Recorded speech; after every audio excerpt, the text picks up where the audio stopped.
la présence de Dieu a nivellé toutes les autorités. Des personnes habituellement très respectées peuvent donner maintenant des mots d'ordre qui ne sont pas suivis, quelles que soient ces personnes. Ou bien elles se dédisent 2 jours ou 3 semaines après, elles ne peuvent plus tenir leur engagement. Maintenant, Dieu promet une grande restauration en disant que toutes les démarches faites actuellement, toutes les négociations qui sont faites seront nulles si lui n'est pas.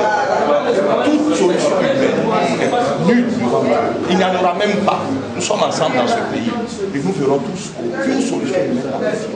Il faut que nos prières changent, que Dieu fasse le miracle qui est prévu pour cette nation. Et nos prières doivent changer dans quel sens? Nous devons purifier nos cœurs, ne pas prier contre un camp ou contre l'autre, ne même pas prier pour un camp, mais prier pour que la volonté de Dieu s'accomplisse dans notre pays. Car il a une volonté précise, il a des desseins précis, il a des projets parfaits qu'il tient à manifester dans le pays. Et ce sont des projets qui ne doivent pas être entravés par des prières partisanes où on dit que ta volonté soit faite. Mais sous-entendu, ta volonté c'est de promouvoir mon candidat parce que l'autre est très méchant. Ce genre de prière, Dieu n'en veut pas. Or, c'est comme ça que nous prions tous actuellement, malheureusement. Et il est temps de corriger. Avant que la césarienne ne vienne, car nous préférons l'accouchement sans douleur. Parce que Dieu va faire de toute façon surgir la nouvelle Côte d'Ivoire. Ça, c'est quelque chose qui est arrêté comme un décret divin. Une nouvelle Côte d'Ivoire va surgir. Mais surgira-t-elle par un accouchement sans douleur à cause de la qualité de nos prières, ou bien va-t-elle surgir par une douloureuse césarienne parce que nous aurons mal prié? Donc cette conférence de presse avait pour but d'appeler la nation à bien prier, à changer le mode de prière en ayant un cœur tourné vers Dieu plutôt que tourné vers un des clans humains qui nous tiennent en haleine actuellement. Voilà la raison. Nous avons été dans l'injustice. La première chose, c'est de savoir que nous sommes une nation élue. Dieu aime toutes les nations, c'est lui qui les a créées. Mais il a choisi quelques-unes pour être son porte-flambeau. Israël a été, il est encore. Mais tout le monde sait, tous ceux qui sont dans le spirituel, savent que la Côte d'Ivoire est une nation élue et qu'il devrait arriver un moment où Dieu viendrait la prendre pour en faire un porte-flambeau, pour présenter cela comme un exemple au temps moderne de ce que Dieu peut faire.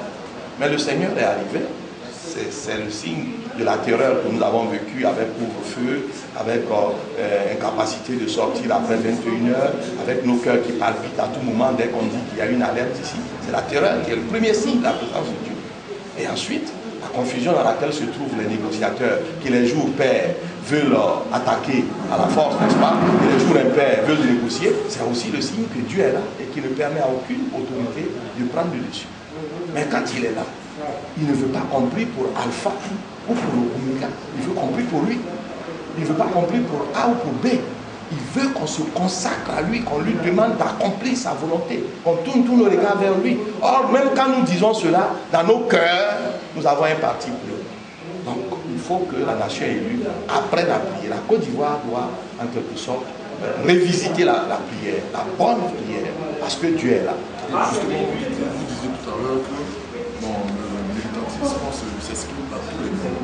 Oui. Les gens constatent que les hommes qui devaient quand même jouer une partition assez importante dans cette crise, il faut inviter dans ce débat politique.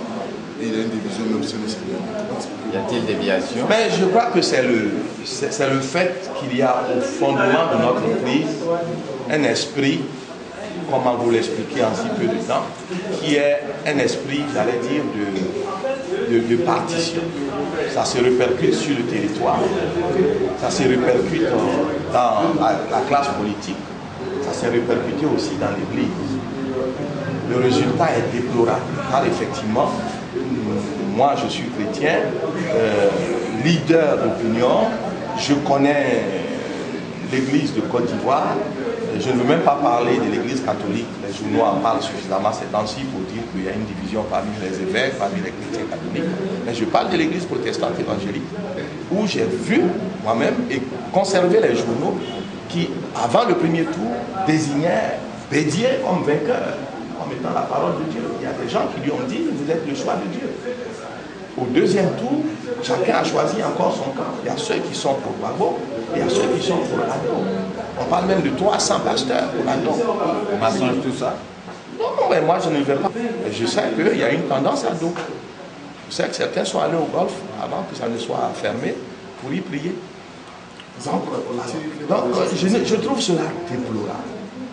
Si j'ai un mot pour désigner cela, que l'Église se donne en spectacle de cette façon et en plus se ridiculise, puisque tout ce qui a été annoncé est maintenant contrarié par le blocage dans lequel nous sommes.